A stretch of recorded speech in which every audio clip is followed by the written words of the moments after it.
right? We just talked about how the San Francisco 49ers used Christian McCaffrey last night. There needs to be a little bit more nuance. Last year, his running opened up all of that passing that we start to see later in the season with the Philadelphia Eagles. But also, it's become kind of stagnant. Like the runs and the concepts have become super stagnant. I think they need to kind of not reinvent this run game, but find more opportunities to get Saquon on edges, get him with long, drawn out stretch plays, find ways to get him motioning back in from a slot position. Do some of those things to try to find some of that light. Yeah, well, that too. Yeah, duo all the time, Dio. At some point, as defenses, we are not going to allow you to just run down the gut of the defense. You're going to have to do something different. So hopefully we start to see Saquon find some space and them try to get him on some edges to unlock some things in this offense as well. Yeah, defenders have just been picking him up so early in his runs. All right, let's talk about Bo Nix, okay? Career high in passing yards in that win over the Bengals on Monday.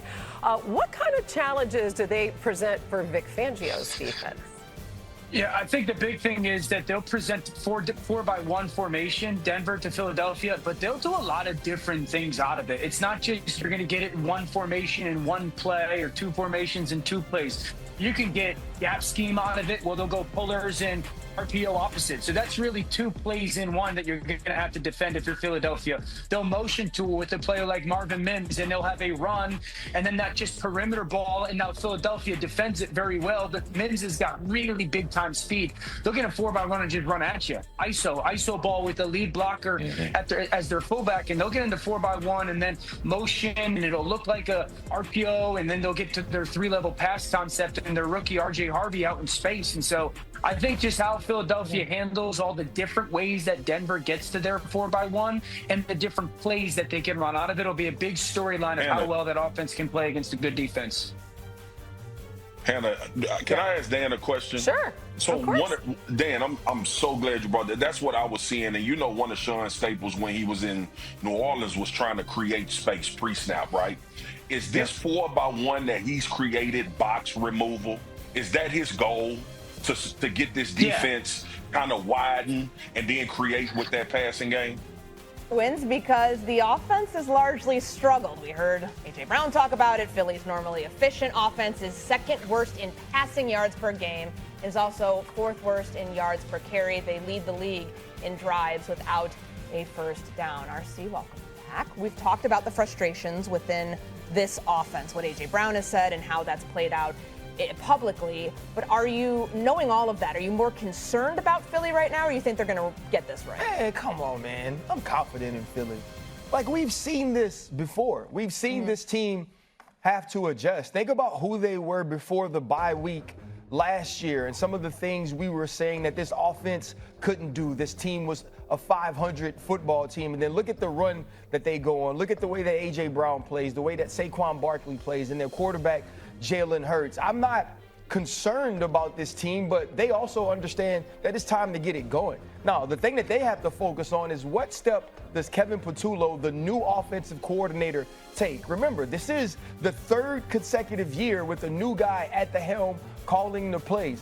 What adjustments do you make? How do we allow A.J. Brown to become a more creative part of the offense? And how do we get Saquon Barkley back to the Saquon Barkley that was having an opportunity to get to the second level before he was touched by a defender? But we're saying all of that while they're 4-0. We're talking about what's wrong with the Rams, and they have 2 losses. You're talking about what's wrong with other teams because they lose football games. Even with some of the things they've been dealing with, they're finding ways to win, and that's what makes me confident. I don't know if we call those champagne problems, Cam, but give me the quarterback perspective here, because this team is undefeated, yet they're struggling with their passing offense. Is it on Jalen Hurts to get it right here? Because last I checked, he's still targeting A.J. Brown a lot. Yeah, but not enough.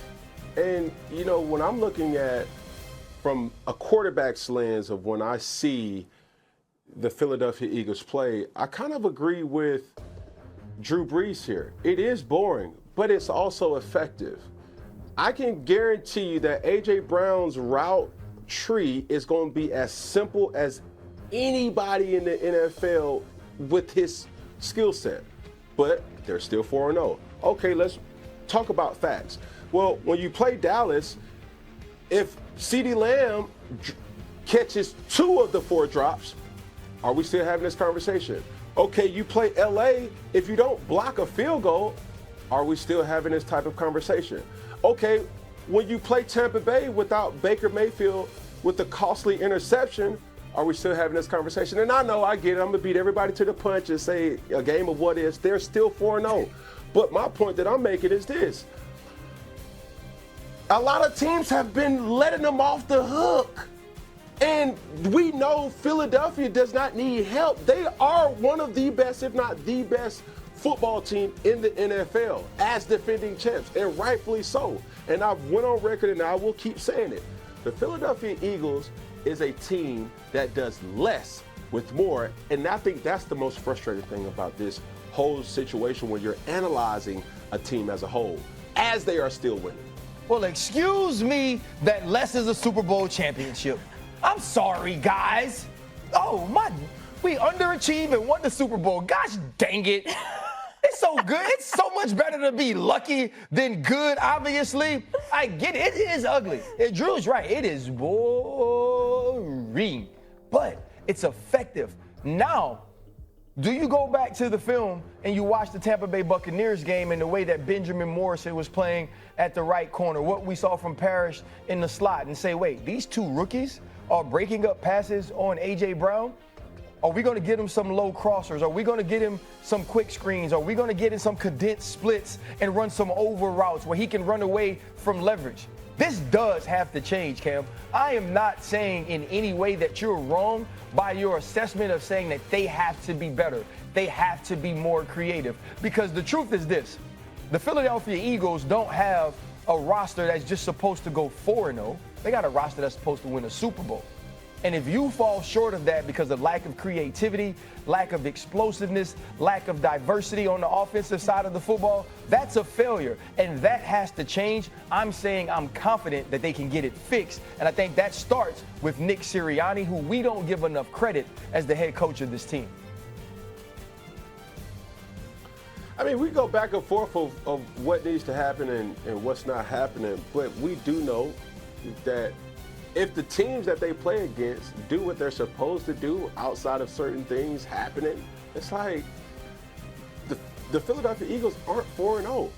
And even though I do want to root for them, and I'll have this ongoing cultural debate with my dog Gilly, the truth is the play selection and how you're using A.J. Brown is bland. It is simple. It's like, yo, put him in motion. Yo, get him out of just this typical X receiver isolation. All right, move him in a way where now he can have some type of switch releases or certain things like that.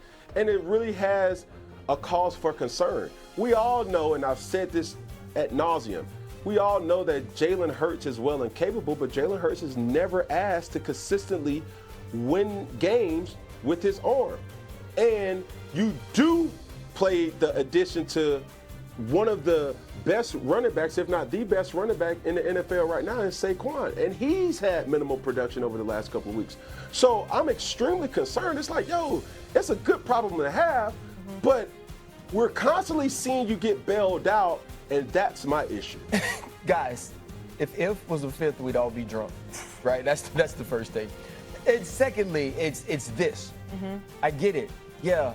What we're talking about right now at 4-0, we're saying that the best running back in the world is not producing.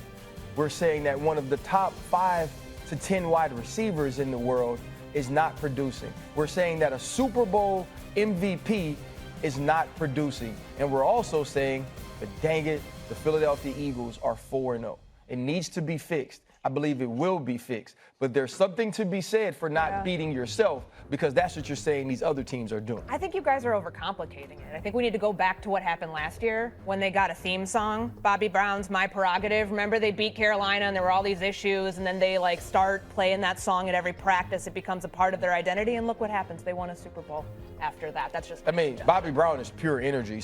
And A.J. Brown knows one thing about Philly. At some point, it's going to have to be about A.J. Brown making plays. That's the reality. And I think the frustration with A.J. lies with what the expectations are for himself and this offense.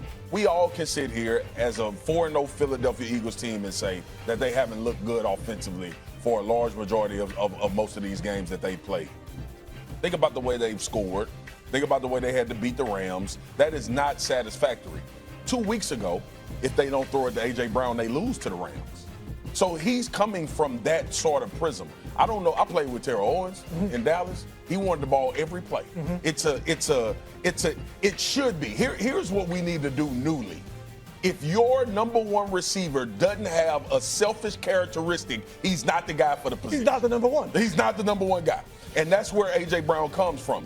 And then knowing you can impact games and maybe not have to be in the situations Philly has been in late in games as the wide receiver, I think gives some validity to that. I don't like to quietly withdraw and do all of that. It seems like you lead to your team and the social media thing. But at the end of the day, A.J. Brown is going to be very successful in the Philadelphia Eagles uniform this year. I think you're wrong. I think you're wrong about this because I think you're missing something that's very, very important. I think A.J. Brown is a stud. And at the time he got the contract, which was paying him $32 million, guaranteed at $84 million, locking him in with the Eagles supposedly through 2029. I think the part that you're missing is the character. A lot of times that has an effect on how you choose to conduct yourself. I understand there's exceptions. You know, a T.O. gonna be a T.O. You got other guys that may be temperamental at that position. I get that part. But the willingness last year and then again this year in the throes of winning to bring that kind of attention to yourself, which automatically brings attention to your quarterback, is something most cats on a professional level would be sensitive to. And the fact that AJ is not as sensitive to that as we would expect him to be, as he normally would be, especially when you got a cat like Jalen Hurts that don't say much and they just win, different. And they're best friends. Paul Warfield never do this. Paul Warfield. Why is it that Lord. A.J. Brown? Why is it that A.J. Brown is happier? Does he want to catch 9 balls, 150 yards, and lose, or would he want to win the games?